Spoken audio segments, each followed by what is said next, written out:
भूमाफियों को बेनकाब करते हुए एडवोकेट शेख शकील, और वहीं दूसरी तरफ आज सवालों के घेरे में कि भूमाफिया का साथ दे रहे हैं एडवोकेट शेख शकील। बताना चाहेंगे अपनी जनता को कि डिमोलिश ड्राइव गुजर मोहल्ला। नमस्कार, आप जुड़ चुके हैं दैनिक शिफ्ट टाइम से। मैं रश्मि शर्मा, कैमरामैन शुभम भगत के साथ, जहां पर from the very first day advocate Sheikh Shakeel ji यहां पर गुजर मोहल्ला में आके एजिटेशन का एक हिस्सा है।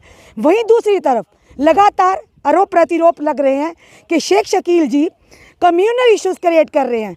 शाहीन बाग 2 की जो सिचुएशन है उत्पन्न की जा रही है, और साथ ही साथ ये कहा जा रहा है कि सियासत का अखाड़ा है। ये सारे इल्ज़ामात किस पर लग रहे हैं? एडवोकेट शेख शकील पर।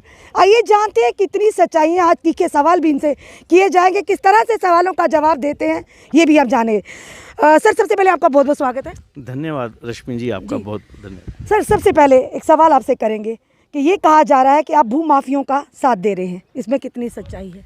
क्या ये जो लोग बैठे हैं भूमाफिया हैं? रश्मि जी, जो भूमाफिया होता है ना, उसके कोई करैक्टरिस्टिक्स होते हैं। भूमाफिया वो होता है, उसको मैं डिफ़ाइन करूँगा, जो लोग सरकारी ज़मीनों पर ज़ोर ज़बरदस्ती अपने मसल पावर से, अपनी ताकत से उसके ऊपर कब्ज़ा करते हैं। ठीक है। जेडीए की पैदाइश से पहले जो ये सैफुद्दीन और जो इनका परिवार है, मैं बार बार रिपीट कर रहा हूँ, 1947 से पहले से ये लोग इस ज़मीन के साथ वाबस्ता हैं। और मैं आज आपको फिर कह देना चाहता हूँ, 1978 में पहला एक ऑथेंटिक डॉक्यूमेंट है खसरा गिरदावरी, जब इनको कल्टीवेटिंग पोजेशन में शो किया है हमारी जम्मू कश्मीर सरकार के रेवेन्यू डिपार्टमेंट ने। इसका मतलब कि ये 78 में खरीफ में ये राई बाई कर रहे थे, मींस के इस एरिया को कल्टीवेट करते थे। फिर 1980 में इस परिवार ने एक फाइनेंशियल कमिश्नर रेवेन्यू के पास दरख्वास्त दी कि भाई हमारी सादगी की वजह से, हमारी मुफलसी की वजह से, हमारी बैकवर्डनेस की वजह से हमारी जो पुरानी एंट्रीज़ हैं 71 की वो नहीं लगी हैं, लिहाजा 71 से 77 तक वो भी चढ़ाई जाए। उसमें फाइनेंशियल कमिश्नर रेवेन्यू ने एक रिपोर्ट मंगवाई थी तहसीलदार जम्मू से। उस रिपोर्ट में इस गांव के, पलोड़ा गांव के जितने भी रिस्पेक्टेबल लोग हैं उनसे पूछताछ की गई। उस रिपोर्ट में वो 1.5 पेज की रिपोर्ट है, मुफस्सल रिपोर्ट, जिसमें तहसीलदार साहब ने ये लिखा हुआ है कि आफ्टर प्रॉपर वेरिफिकेशन और जो छानबीन करने के बाद ये पता चला है कि इस ख़ानदान का जो कब्ज़ा है इस ज़मीन के ऊपर वो 47 से भी पुराना है। और 47 में जब शोरश हुई, जब हालात ख़राब हुए, जब आपको याद होगा कि यहाँ पर कम्युनल टेंशन हुई थी जम्मू में, तो उसके बाद चंद अरसा के लिए ये फैमिली कहीं दाएं बाएं हो गई थी, लेकिन जो ही नॉर्मलसी हुई 47 में तो ये दोबारा इस ज़मीन के ऊपर आ गए।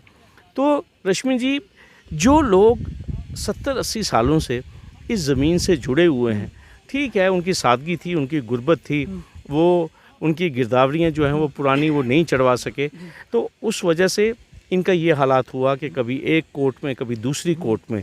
लेकिन आप इनको भूमाफिया नहीं कह सकते, आप इनको लैंड एनक्रोचर्स नहीं कह सकते। These are the people who are in possession since long. इन्होंने कोई ज़ोर से ज़बरदस्ती से इस ज़मीन के ऊपर कब्ज़ा नहीं किया हुआ है।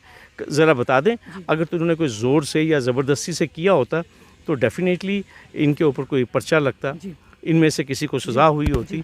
तो लिहाजा इनको ये ब्रांड करना कि ये भू माफिया है, मैं इस आर्गूमेंट को मानने के लिए तैयार नहीं हूँ। और दूसरी बात, अगर ये भू माफिया होता है रश्मि जी, तो शकील अहमद कभी भू माफिया के साथ नहीं होता। आपको मालूम है, मैं खुल के भू माफिया के ख़िलाफ़ हूँ और मैं खुल के उनका नाम भी लेता हूँ, खुल के उनकी तफसील भी बताता हूँ, और वो भू माफिया कहाँ कहाँ पे बैठा हुआ है, कहाँ कहाँ पे वो ज़मीनें हैं। लेकिन उस भू माफिया के ख़िलाफ़ जो है वो ना ही जेडीए है और ना ही वो लोग हैं जो इनको भू माफिया ब्रांड कर रहे हैं। बिल्कुल। शेख शकील जी, या अशोक गुप्ता जी का सवाल आपके लिए, क्योंकि कल भी प्रोटेस्टर पर्टिकुलर आपका नेम लेके बड़े आदर सम्मान से आपका नाम लेके सवाल उन्हीं की तरफ से सवाल करें, अगर वाकई ये हकदार हैं तो ये डॉक्यूमेंट क्यों नहीं पब्लिक डोमेन में लाए जाते? इनकी अगर वाकई इस पर कोई अधिकार है, कोई कोर्ट का कागज़, कोई ऐसा कागज़ जिससे लगे कि वाकई ये अधिकार है इनका आने का, तो अभी तक पब्लिक डोमेन में ऐसा कोई डॉक्यूमेंट क्यों नहीं लाया? देखिए रश्मि जी, बात ऐसे है, सबसे पहले तो मैं आपको ये बताऊं, मुझे बड़ा एहतराम है, बड़ी इज़्ज़त है अशोक गुप्ता जी की। जी। हमारे शहर, एक तो मेरे बुज़ुर्ग हैं, बड़े हैं मुझसे, और सबसे बड़ी बात है वो भी गरीबों की आवाज़ उठाते हैं। जी। ठीक है।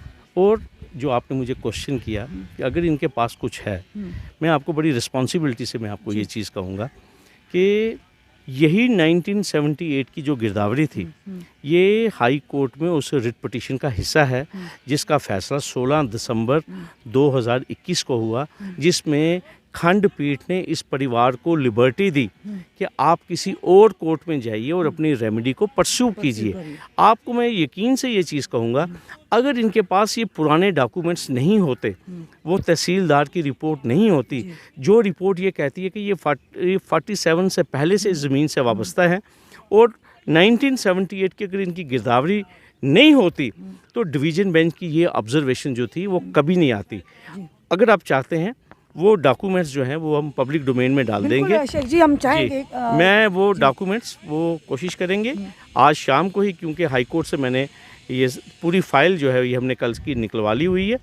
साथ में एक ब्रीफ नोट भी रखेंगे और पब्लिक डोमेन में हम 1978 की गिरदावरी भी डालेंगे, और प्लस वो जो तहसीलदार की रिपोर्ट है जिसको कि एफसी रेवेन्यू साहब ने मदू किया था in an application seeking rectification of correction of गिरदावरीज, तो लोगों के सामने रखेंगे कि भाई जो परिवार 47 से जो कह रहा है और जो रिकॉर्डेड है उसमें रेवेन्यू की टीम खुद मान रही है, और साथ में 78 में they have been shown in cultivating possession of this land, तो आप उसको भू माफिया कैसे कह सकते हैं?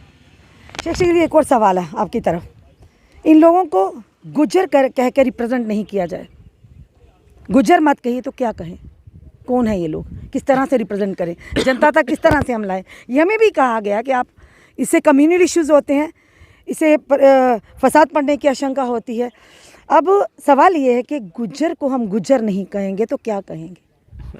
मैं आपको, आपने रश्मि जी सवाल भी खुद किया, लेकिन आपने अच्छा किया क्योंकि ये सवाल उठाए जा रहे हैं। देखिए, गुज्जर और बकरवाल एक आइडेंटिटी है, ये एक एथनिसिटी है, एथनिक कम्युनिटी है, ये इनका एक अपना कल्चर है, इनकी एक सभ्यता है। उसी कल्चर को, उसी सभ्यता को देखते हुए, उस आइडेंटिटी को देखते हुए जम्मू कश्मीर सरकार ने इनको 1989 में शेड्यूल्ड ट्राइब का दर्जा दिया। से कहते हैं इनको शेड्यूल्ड ट्राइब का दर्जा दिया गया केंद्र और जम्मू कश्मीर सरकार के द्वारा, जिसकी वजह से इनको एजुकेशन में, प्रोफेशनल कॉलेजेस में, गवर्नमेंट जॉब्स में दे एंजॉय दी रिजर्वेशन। रश्मि जी, और दूसरी बात आप देखिए, जो हमारी अभी भारतीय जनता पार्टी की सरकार है वो ज़ोर शोर से ये क्लेम करती है कि मतलब जो इंसाफ इनके साथ भारतीय जनता पार्टी की सरकार ने किया वो इससे पहले की जो सरकारें थी उन्होंने बिल्कुल भी ऐसा इनके साथ नहीं किया। बात की जा रही है कि इनको 10% या 9% इनके लिए असेंबली में इनको पॉलिटिकल रिजर्वेशन दी जाएगी, क्योंकि इनके 9 या 10 MLA बनेंगे। क्यों बनेंगे? क्योंकि ये गुज्जर एंड बकरवाल है, क्योंकि ये एक शनाख्त है, ये एक क्लास ए पार्ट है, डिफरेंट क्लास है। इसमें तो कोई कम्युनल इशू कोई नहीं है इसमें कोई कम्युनल, आप वही आपकी बात आ गई कि आप एक शेड्यूल कास्ट को शेड्यूल कास्ट नहीं कहेंगे क्या? आप मुझे एक चीज़ बताइए, जो आइडेंटिटी, जो एक राजपूत है, आप उसको क्या राजपूत नहीं कहेंगे? अब मेरे बड़े भाई अशोक गुप्ता जो हैं वो महाजन है, तो क्या मैं उनको महाजन नहीं कहूँगा? तो कैसे उनको मैं एड्रेस करूंगा? मेरा नाम शेख शकील है तो आप मुझे शेख शकील नहीं कहेंगे। अब मैं सुन्नी परिवार से आता हूं तो क्या आप मुझे सुन्नी नहीं कहेंगे? सुन्नी मुस्लिम हूं, ठीक है, तो भारतीय तो मैं हूं, लेकिन जब आप मेरी शनाख्त आ गई, जब मेरी आइडेंटिटी आ गई तो मेरा नाम शेख शकील अहमद है। तो अगर आप इनको, ये गुज्जर परिवार है, तो अगर आप इनको गुज्जर नहीं कहेंगे तो हम इनको क्या कहेंगे? ये भू माफिया है, ये लैंड माफिया है, ये लैंड ग्रैबर हैं। मतलब हम ना आरोप तो आप पर लग रहे हैं शेख शकील जी। जी मैं आपको ही कहीं ना कहीं टारगेट किया जा रहा है कि आप लोग अब first from the very first day यहाँ पर बैठे हुए हैं कि कम्युनल आप इशू बना रहे हैं या शाहीन बाग बनी जा रहा है। एक तरफ से कहते हैं जी आप इसे गुज्जरों को गुज्जर मत नहीं, इसे कम्युनल दंगे होते, और दूसरी तरफ वही नाम देते हैं शाहीन बाग 2 का। ये भी हमें दोहरा मापदंड समझ नहीं आ रहा। देखिए, मैं रश्मि जी आपको एक चीज़ कहना चाहता हूँ, तनकीद करना उनका राइट है, अच्छी बात है, और जो आप मुझसे क्वेश्चंस कर रहे हैं इनको फेस करना जो है, क्योंकि आपका राइट है मुझे क्वेश्चन करना, ठीक है, और तभी मैं आपके तमाम सवालात का जवाब देना चाहता हूँ। देखिए रश्मि जी, आप काफ़ी दिनों से इस एजिटेशन को कवर कर रही हैं, तिरंगे के नीचे ये एजिटेशन चल रहा है, ठीक है। अगर यहाँ पे तिरंगा नहीं होता, यहाँ पे अगर भड़काऊ भाषण होते, मुझे नहीं लगता कि आप जैसी नेशनलिस्ट जर्नलिस्ट जो हैं और जो जुर्रत रखती हैं वो यहाँ पे आती, कभी नहीं आप यहाँ पे आते और आप खुद ही कहते कि ये शाहीन बाग बन चुका है, ये एजिटेशन कम्युनल हो चुका है। यहाँ पे ऐसी कोई बात नहीं है। और दूसरी बात मैं आपको एक चीज़ कहूँगा, यहाँ पे जितने भी लोग आ रहे हैं, चाहे सिख समुदाय से, हिंदू समुदाय से या पलोड़ा गांव से, they are purely coming on humanitarian grounds. लेकिन जिन लोगों को ये लग रहा है कि भाई यहाँ पे ये सियासत का अखाड़ा बन गया है, शाहीन बाग बन गया है, वो बेसिकली एक नैरेटिव एस्टैब्लिश करना चाहते हैं। क्यों? क्योंकि गलती तो जेडीए ने की, गलती सरकार से हुई है, ठीक है। अब जब हमने इसको इतने ज़ोरदार तरीके से हमने हाईलाइट किया, लोगों की अदालत में हम इसको ले गए, तो अब इनके पास कोई आर्गूमेंट तो बचा ही नहीं कि सिवाय इसको ये कहने के कि ये शाहीन बाग है, ठीक है। आप इनकी ग्रीवेंसेस को रिड्रेस कर दीजिए, तो ये जो धरना है, जो प्रोटेस्ट है, डेफिनेटली ये ख़त्म हो जाएगा। एक तरफ से अशोक गुप्ता जी चेतावनी भी दे रहे हैं और दूसरी तरफ एडमिनिस्ट्रेशन के लोग मिलने आ रहे हैं यहाँ पर, तो क्या कहेंगे, कोई रास्ता निकलेगा सर? देखिए रश्मि जी, आज 2 दिन हो गए हैं, जेडीए की टीम ने भी यहाँ पे विज़िट किया है, यहाँ पे रेवेन्यू की टीम ने भी विज़िट किया है। They are assessing the damage, they are assessing the loss.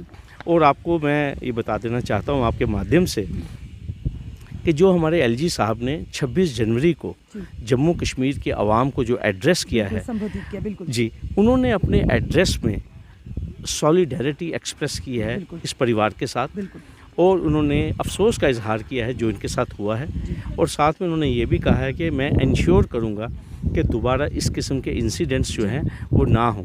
आप मुझे बताइए, हमारी रियासत को जो भागदौड़ जो चला रहे हैं, रिप्रेजेंट करने वाले हैं, अगर उनको भी इस चीज़ का एहसास हो चुका है कि इस परिवार के साथ गलत हुआ है, तो मुझे इससे ज़्यादा कोई एक्सप्लेनेशन नहीं देनी है, इससे ज़्यादा कोई जवाब नहीं देना है। और दूसरी बात मैं आपको ये कह रहा हूँ, हमारी गवर्नमेंट के साथ भी बात चल रही है, हमने रिटर्न इनकी तरफ से जो इनकी डिमांड्स हैं वो भी सरकार तक रख दी हैं, और हमें पूरी उम्मीद है, ऐसी बात नहीं है आप रोहिंग्यास के साथ डील नहीं कर रहे, आप बांग्लादेश के अवाम से नहीं डील कर रहे, ये हमारे अपने लोग हैं। और मैं फिर आपको एक चीज़ कहूँगा, ये वो कौम है गुज्जर बकरवाल जो हमेशा तिरंगे का जिन्होंने साथ दिया है। इस वर्ड से कहते ये वर्ड यूज नहीं करना, ये इनको गुज्जर बकर, हाँ, बकरवाल यूज नहीं करना। देखिए मैं क्यों नहीं कहूँगा, मैं फिर कहता हूँ, ये नेशनलिस्ट लोग हैं, ये भारतीय हैं, इनको भारतीय संविधान। एक सवाल शेख शकील जी, बड़ा ही इंपॉर्टेंट और महत्वपूर्ण सवाल है। कहा यह जा रहा है कि 9 या 10 सीटों का हेरफेर है, तभी आज सारे लोग यहाँ पर हैं, सियासी पार्टियां भी आ रहे हैं और भी लोग आ रहे हैं, ये सीटों का कोई चक्कर है, और तभी भाजपा भी चुप्पी साध दी हुई। देखिए बात ऐसे है रश्मि जी, मैं किसी की गारंटी तो दे नहीं सकता, लेकिन मैं आपको एक चीज़ ज़रूर कहूँगा, मेरी कोई सियासी वाबस्तगी नहीं है, ना मैं खुद गुजर हूँ, ठीक है, ना ही मुझे किसी का वोट लेना। मैं खुल के कह रहा हूँ आपको, मैं यहाँ वोटों के लिए नहीं, मैंने आपको पहले ही कहा, I am here purely on humanitarian grounds, ठीक है। जिनको लगता है कि यहाँ सियासी रोटियाँ लोग सेक रहे हैं या 9 सीटों का चक्कर है, तो वो खुद आए ना, क्योंकि हमारे रविंदर भाई जो हैं, रविंदर है ना, जो अध्यक्ष हैं भारतीय जनता पार्टी के, जो कहते हैं कि मैं सबसे बड़ा वकील हूँ गुज्जर और बकरवालों का, ठीक है, वो खुद आके क्रेडिट लेना। वो तो आए नहीं इनके आंसू पोंछने के लिए, वो आए नहीं इनका दुख दर्द मालूम करने के लिए। तो इसलिए जिन लोगों को ये लग रहा है कि भाई यहाँ पे कोई और हाईजैक कर रहा है 9-10 सीटें, तो वो आए यहाँ पर, वो आके सियासत करें, ठीक है, लेकिन हम यहाँ सियासत करने के लिए नहीं बैठे हुए हैं। शकील साहब, जाते जाते एक सवाल फिर से दिमाग में आ गया तो पूछना ज़रूरी है। गूगल बाबा जी ने जो सामने डिटेल लाई है उसके बारे में आपका क्या है? गूगल बाबा ही हम कहेंगे, क्योंकि वो लगातार सोशल मीडिया के माध्यम से भी वायरल हो रहा है 2007 और 2021। देखिए मैं आपको बड़ी एक अच्छी बात कहूँगा, अल्टीमेटली गूगल अंकल जो हैं या गूगल बाबा जो हैं, वो आज तो 2 दिन से 3 दिन से प्रिंट मीडिया में या पोर्टल्स में जिसे कहते हैं, तो मुझे बड़ी हमें तो सबकी बात सुननी है। नहीं क्यों नहीं सुननी है। देखिए मैं भी आपके सवालों का जवाब दे रहा हूँ। मैंने आपको एक ही बात कही है रश्मि जी, 1978 की गर्दौरी, उस गूगल बाबा को बड़ा अच्छा खासा जवाब है, और मैंने आपको पहले ही कहा है वो 78 आप मैं वो पब्लिक डोमेन में डालेंगे तो ठीक है। और वो जो गिरदौरी है वो जम्मू कश्मीर सरकार का ऑथेंटिक रेवेन्यू रिकॉर्ड है, वो गूगल का रिकॉर्ड नहीं है।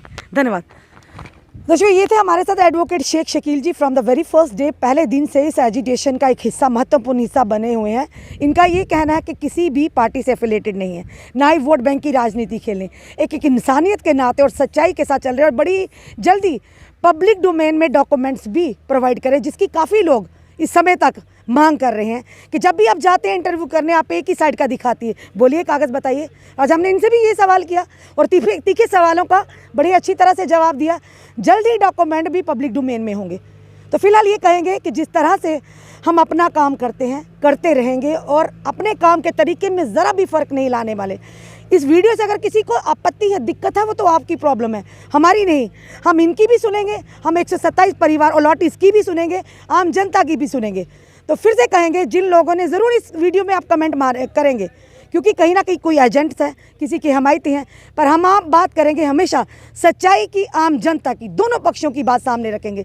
जनता अपने कमेंट ज़रूर इस कमेंट बॉक्स में रखिए और इस वीडियो को जितना हो सके शेयर कीजिए, ताकि जिन लोगों के दिमाग में अभी भी कुछ ऐसा चल रहा है कि शाहीन बाग 2 कम्युनल इश्यूज़ और यहाँ पर सियासी अखाड़ा है, उनको भी ये जवाब मिल जाए। जुड़े रहिए ऐसे हमारे साथ अगले अपडेट के लिए। जय हिंद, जय भारत।